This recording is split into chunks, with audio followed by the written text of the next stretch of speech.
Hey everyone, my name is Nazorius, and today we will be going over how the talisman system works. Things like skill weighting, types of melding, and what to look for in a good talisman will be covered in this video.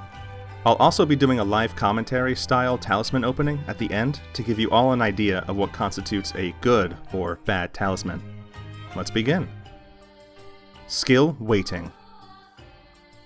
Every skill that can roll on a talisman is given a grade from S, the highest, to C, the lowest. Props to the person who made this chart. I definitely wouldn't have the patience for this.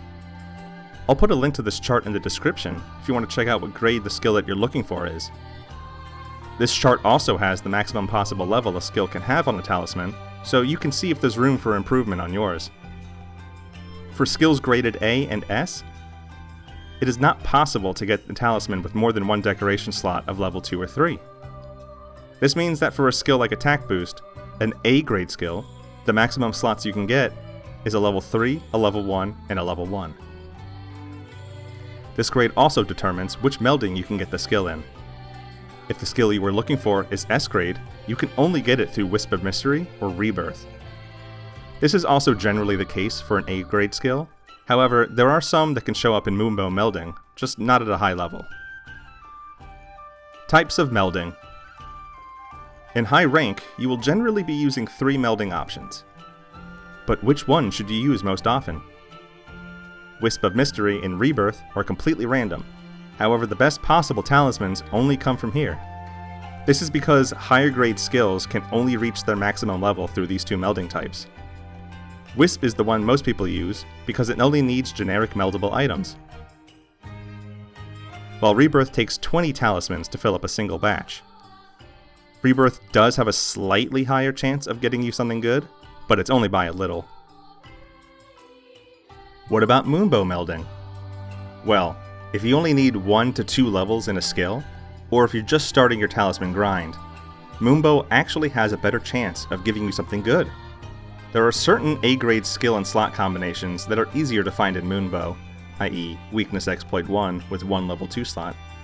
But for the most part, it's only really useful for getting skills graded B and lower. Specifically, if you were looking for a level 2 skill with a grade of B, but want 2 level 2 slots, use Moonbow. Moonbow Melding gives you a 1 in 361 chance of obtaining that. That might seem like a small chance, but if you were to try and get this through Wisp of Mystery, your chances of getting it drop to 1 out of 3,127. So as you can see, 1 out of 361 doesn't seem that bad. The chart in the description has a table listing all of the possible skills you can get through Moonbow, so check it out. What to look for. While there are ways to better your chances of getting the talisman you want, it is still just random chance. Sometimes luck isn't on our side, and we can go hundreds of hunts without seeing the skill we need. That's okay, and chances are you likely have a talisman that is perfectly fine for the build you are trying to make. The general mentality is this: if the talisman can replace at least 2 level 2 decorations that you would be slotting in normally, it's good. Once you have a talisman that works, the next improvement will be one worth 3 level 2 decorations.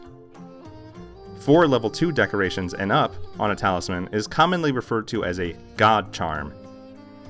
These are incredibly rare, so don't lose hope if you never see one. As a quick example, I used this talisman for the majority of my early high rank climb. The skills it has aren't exactly meta-defining, and usually not ones people have to slot for, but the 2 level 2 slots gave me the flexibility to make a build I was happy with. Just to reiterate, the talisman needs to replace level 2 decorations you would normally slot in. This is because a lot of the skills that you would want to slot in are level 2 skills, and most armor pieces usually only have 1 slot for that, if any at all. A Rapid Morph 3 talisman with no slots might seem like an amazing role for a Switch Axe build, and for certain builds it is. But if you look at the Almudron helmet, it has 2 points in Rapid Morph and 2 level 2 slots.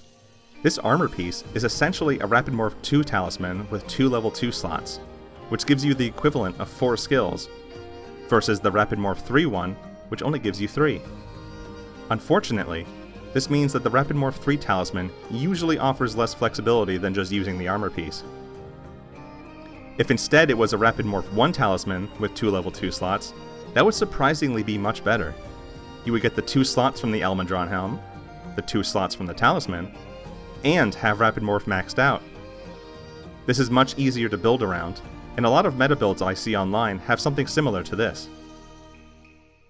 So while the rule of thumb of it needing to be equal to at least 2 level 2 decorations is a helpful one, you also have to take into account whether or not there is a piece of armor that can do the job better.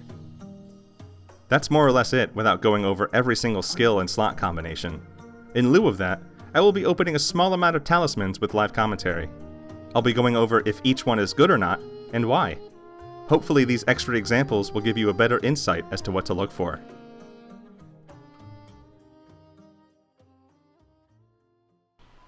Alright, as an example, I have both a Wisp of Mystery and a Rebirth going, so let's take a look. Here are the results. Alright, first thing, we have Normal Rapid Up, level 1, with Infinity Sliding, level 1, with a 1 slot.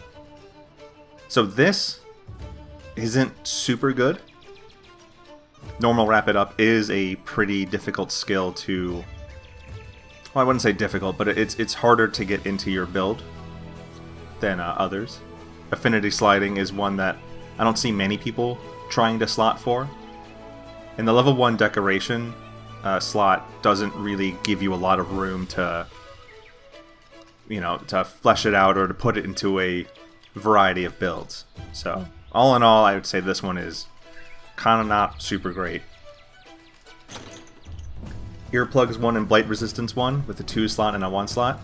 Both of these skills are level 2 or higher, and the level 2 and 1 slot is kind of nice. Unfortunately, most builds don't use earplugs or blight resistance. However, if you're trying to go for a build that has, or more like a survival build, this isn't bad.